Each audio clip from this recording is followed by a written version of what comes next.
Hi everyone, welcome back to Be Beautethical. If you're new here, my name is Archana and I help you ease into the cruelty-free beauty world one step at a time. So make sure you subscribe and keep all your notifications on by clicking on the bell icon and then clicking on all notifications so that you don't miss any of the upcoming videos. There are a lot of videos coming up for you guys, so you don't want to miss any of those notifications.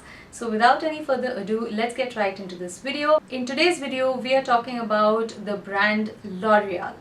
Is L'Oreal cruelty free? The answer to this question is no, L'Oreal is not cruelty free. They do test on animals wherever required by law. They sell in mainland China and that is why they are not cruelty free. I hope this clarifies the cruelty free status of L'Oreal to some of you who might still be confused about L'Oreal's cruelty free status. Do share this video with your friends and family who would want to know if L'Oreal is cruelty free or not. And thank you so much for being here and watching this video. Have a great week ahead and I will see you again very soon in my next video. Till then, take care. Bye bye.